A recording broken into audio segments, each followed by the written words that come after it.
ओम नमो भगवते वासुदेवाय। ओम नमो भगवते वासुदेवाय। ओम नमो भगवते वासुदेवाय। यत् यत् शीर्षणया आचरितं तत् तत् अनुवर्तते लोके। महापुरुष जैसा जैसा आचरण करते हैं सामान्य जन उसी का अनुकरण करते हैं। बिल्कुल गीता का श्लोक एज इट इज़ यहाँ पे उतार के रख दिया गया है। यदि यद आचरयति श्रेष्ठा तत्रेव तरजना। तो महापुरुषों का आचरण बड़ा इंपॉर्टेंट है, क्योंकि महापुरुष जैसा करते हैं बाकी लोग उसको फॉलो करने का प्रयास करते हैं। प्रॉब्लम यह है कि महापुरुष कौन है।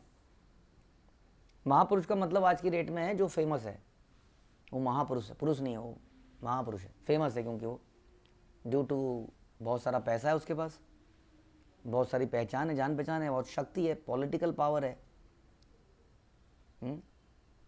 और इस प्रकार की किसी प्रकार की उसके पास शक्ति है, स्वरूप है, सुंदरता है, जिसके कारण से वो व्यक्ति बहुत फेमस है, चाहे मेल है चाहे फीमेल है। लोग उसको फॉलो करने का प्रयास करते हैं क्योंकि लोगों को इस बात का आइडिया नहीं है कि महात्मा कौन है। भगवान बोलते हैं कि बहुनाम जन्मनाम अंते ज्ञानवाम माम प्रपद्यन्ते वासुदेवम सर्वमिति स महात्मा सुदुर्लभा। हु इज महात्मा? जो ये जानता है कि भगवान कृष्ण ही वास्तव में हमारे सब कुछ हैं, वही हमारे पालक हैं। Is maintainer, is protector, is our father, बीज प्रदान करने वाले पिता। ही इज भोक्ता, महेश्वर। जो इस बात को जानता है वो महात्मा है, और वो बड़ा दुर्लभ है, बता रहे हैं। तो गीता तो महात्मा इस व्यक्ति को कहती है। लेकिन संसार में महात्मा कई कारणों से लोग बन जाते हैं। कई लोग बहुत ज़्यादा डोनेशन देते हैं, दानवीर होते हैं, तो वो भी महात्मा बन जाते हैं। हाँ, लेकिन वास्तव में महात्मा को समझना पड़े कौन महात्मा है। कई लोग बहुत सारे अनाथालय भी चलाते हैं, वो महात्मा बन जाते हैं। लेकिन उनको भी समझना पड़ेगा कि वास्तव में ये लोग अनाथ क्यों हैं। वास्तव में अनाथ वो नहीं है जो अनाथालय में है। अनाथ उसको कहा जाता है जिसका कोई नाथ ना हो। और पूछा जाए तो हम सब का नाथ कौन है? नाथ वही होता है जो हमारी रक्षा कर सके, स्वामी। लेकिन हमारे माता पिता या हमारा धन, हमारे संबंधी हमारी रक्षा नहीं कर सकते हैं। तो देखा जाए तो हम सब वो सब लोग अनाथ हैं जो भगवान के संरक्षण में नहीं है। वो सब अनाथ हैं। इसलिए वास्तविकता में महात्मा कौन हुआ? जो इन प्रकार के अनाथों को नाथ प्रोवाइड करता है। जैसे हम सब लोग संसार में अनाथ तो नहीं दिखते हैं, लेकिन अब जैसा भी मैंने चर्चा करा, हम सब लोग अनाथ हैं क्योंकि हमारे वास्तव में भगवान के संरक्षण में नहीं है। तो हमको जो भगवान से कनेक्ट कराए, हमें हमारे नाथ मिलाए, वो व्यक्ति वास्तव में महात्मा होना चाहिए।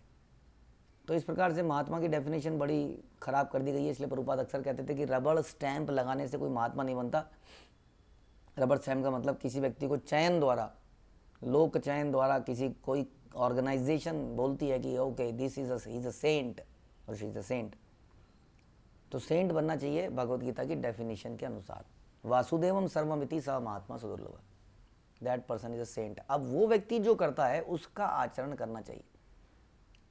नहीं तो हम आचरण करते हैं महात्मा, हमारे फिल्मी एक्टर एक्ट्रेसेस हमारे महात्मा हैं। इसलिए वो अगर कोई खैनी खाते हैं तो लोग उसको फॉलो करते हैं।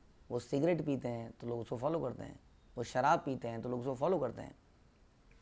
महात्मा कभी इन चीज़ों को प्रोपेगेंडा नहीं करता है, ध्यान रखिए। कुछ लोग ऐसे भी हैं जो अपने आप को महात्मा कहते हैं या कहते आए, लेकिन उनकी आदतें ऐसी थी, ये सब खाने पीने की आदतें। तो महात्मा कैसे कहा जा सकता है उनको? उनको महात्मा कहने से संसार में बहुत बड़ा समस्या पैदा हो जाती है, क्योंकि बहुत बड़ी तादाद में लोग उनको फॉलो करना चाहते हैं, उनको अपना रोल मॉडल बना लेते हैं, और फिर जो जो वो करते हैं वो करते हैं। ऐसा नहीं है कि महात्मा जो बोलेगा आम लोग उसको फॉलो करेगी। अधिकतर देखा गया है कि आदमी बोले जाने वाली चीज़ को फॉलो नहीं करता है, वो देख के फॉलो करता है। तो हमारे महात्मा पिक्चरों में बड़ी अच्छी अच्छी चीज़ बता सकते हैं, लेकिन पिक्चर की बाहर की दुनिया में पेज 3 में एडवर्टीजमेंट में वो बहुत सारी ऐसी चीज़ें दिखा देते हैं, वहाँ ऐसा खाना पीना, जिससे क्या होता है, जैसे कि लोग उससे प्रेरित हो जाते हैं। और लोग प्रेरित होते हैं तो लोग उसको फॉलो करने का प्रयास करते हैं, उसकी नकल मारने का प्रयास करते हैं। और यही कारण से संसार में बड़ी तेज़ी से ये चीज़ें हो रही हैं सारी।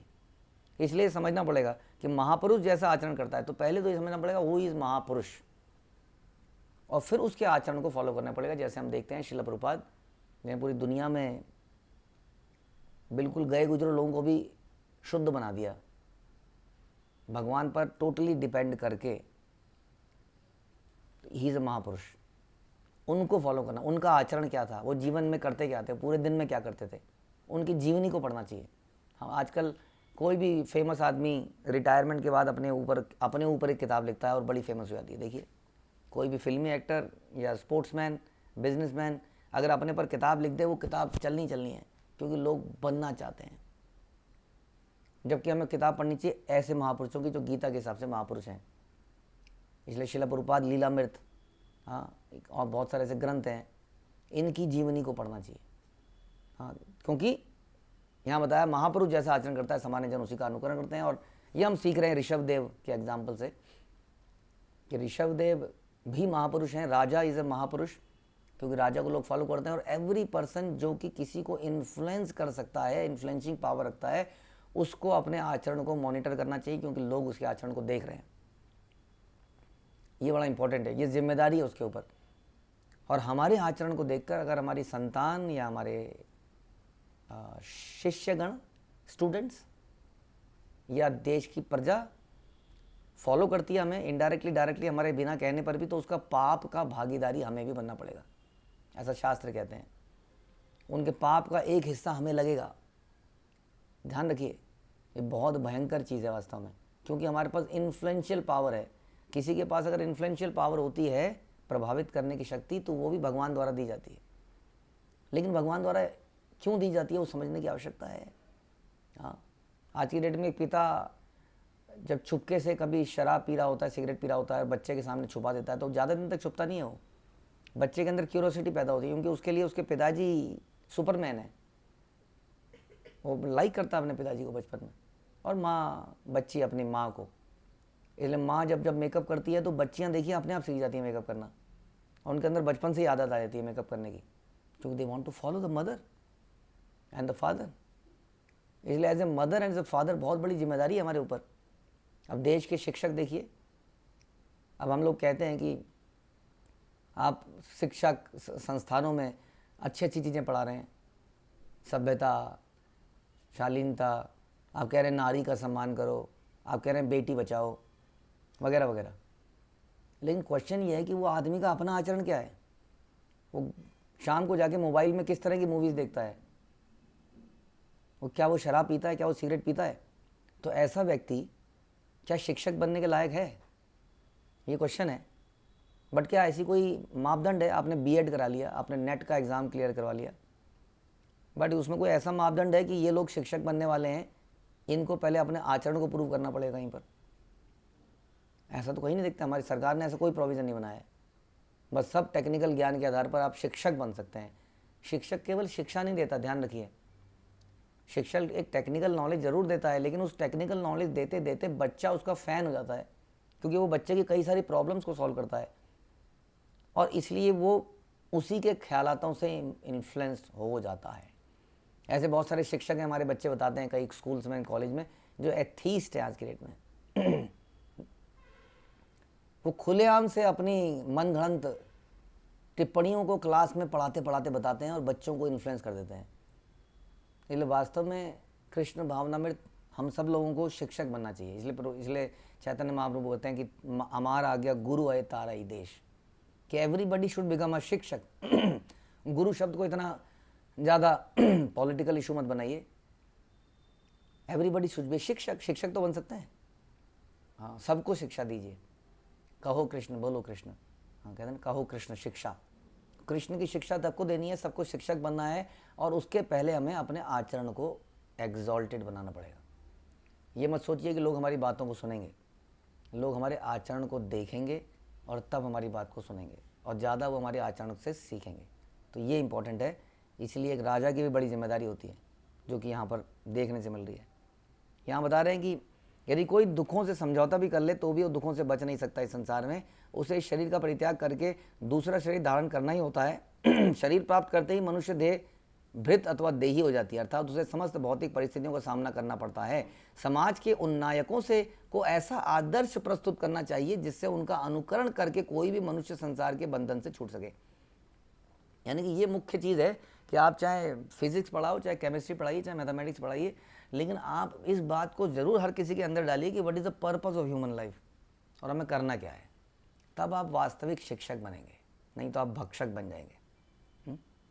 यद्यपि स्वविदितं सकल धर्मं ब्राह्म्यं गुह्यं ब्राह्मणैः दर्शितमार्गेण सामादिभिरुपाये जनता मनुष्यशास।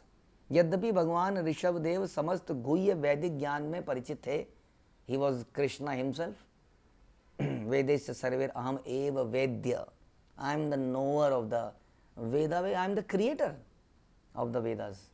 तो सारे गुह्य ज्ञान से वो परिचित थे ही, जिसमें सभी करणीय कर्मों से संबंधित जानकारी सम्मिलित है, क्या करना है मनुष्य को। तो भी वे अपने को क्षत्रिय मानकर ब्राह्मणों के उपदेशों का अनुकरण करते थे। दिस इज कॉल्ड यदेत आचरेति श्रेष्ठा। तो ऋषभदेव राजा थे, raja is a kshatriya, kshatriya is under, always under brahmin. But वो तो ब्राह्मण क्षत्रिय के ऊपर थे, वो तो भगवान थे, उनको वास्तव में किसी ब्राह्मण के डायरेक्शन की आवश्यकता नहीं थी। लेकिन फिर भी समाज में उन्होंने ऐसा दिखाया, क्योंकि मैं एक राजा हूँ तो राजा को ऐसा करना चाहिए ताकि आगे आने वाली जो जनरेशन होगी वो उसको फॉलो करे। इसलिए वो ब्राह्मणों के निर्देशन में राज्य को चलाने लगे। ये पहले का कल्चर है वैदिक संस्था में। कोई अगर राजा भी है, मोनार्की जिसको हम कहते हैं, इट्स नॉट डिक्टेटर। जो डिक्टेटरशिप और मोनार्की में अंतर है, समझिए। जब हमारी वैदिक शास्त्र कहते हैं मोनार्की, वो डिक्टेटरशिप नहीं है। Dictatorship is not nobody under anybody, किसी के अंदर नहीं हुआ व्यक्ति। वो अपने विम्स एंड फैंसीज के हिसाब से अपने जुल्मों के आधार पर लोगों को कंट्रोल करता है। Monarchy is like a representation of the God, जो कि ब्राह्मणों के निर्देशन में धर्म की संस्थापना के लिए राज्य करता है। जैसे पांडव या तो युधिष्ठिर महाराज, परीक्षित महाराज, तो उसको मोनार्की कहते हैं। तो इसमें बड़ा इंपॉर्टेंट है कि वो ब्राह्मणों की निर्देशन पे चले। वैसे ही संसार में हम सबको किसी ब्राह्मण के निर्देशन पे कार्य जीवन को जीना चाहिए, तभी हमारा जीवन सफल होगा। नहीं तो हम अपने हिसाब से कार्य करेंगे तो हमें मोड ऑफ पैशन और इग्नोरेंस हमारे पर हावी हो जाएगा और हमसे गलतियाँ हो जाएंगी। तो इसलिए बता रहे हैं कि वो स्वयं भगवान थे, लेकिन फिर भी ऐसा आचरण किया जैसे कि भगवान राम स्वयं भगवान थे, लेकिन फिर भी उन्होंने ऐसा आचरण किया जैसे कि एक बेटे को करना चाहिए, एक राजा को करना चाहिए इत्यादि। तो भगवान अपने आचरण से अक्सर सिखाते हैं। तो बता रहे हैं कि वो अपने राज्य को ब्राह्मणों के निर्देशन में चलाने लगे, और जिसका संबंध साम मन पर नियंत्रण, दम इंद्रियों पर नियंत्रण, तितिक्षा सहनशीलता इत्यादि से था। देखिए जरा, यानी कि ऐसे बताया जाता है कि ब्राह्मण के गुण हैं तितिक्षस्वा कारुणिका सुहृदम सर्वदेही नाम शांता वगैरह वगैरह। तो ये ब्राह्मण के हैं। टॉलरेंस, फॉरगिवनेस, क्षमा दमा तपा शौचम, ये सब ब्राह्मण के कार्य हैं। लेकिन कुछ भी संसार में करने के लिए ये गुण की आवश्यकता है। आप जनरली क्षत्रिय के अंदर इतना गुण नहीं है। क्षत्रिय एकदम से तलवार निकाल के काट देता है, इसमें उससे गलती भी हो सकती है। लेकिन यदि उसके ब्राह्मण कोई उसको निर्देशन दे रहा होगा तो उसके अंदर ये अपने आप आ जाएंगे, क्योंकि वो तो निर्देशन पे चलता है। तो पूछेगा मुझे इसको मार देना चाहिए कि नहीं तो ब्राह्मण बोलेंगे नहीं, इसको क्षमा कर देना चाहिए, फॉर एग्जाम्पल। और कई बार ब्राह्मण बोलेंगे हाँ, इसको मार देना चाहिए। तो इस प्रकार से क्षत्रिय अपने बल को ब्राह्मण के डायरेक्शन में यूज़ करके अपनी लाइफ को सफल बना लेता है। और यही है हर किसी के साथ, चाहे वो शूद्र हो चाहे वो वैश्य हो।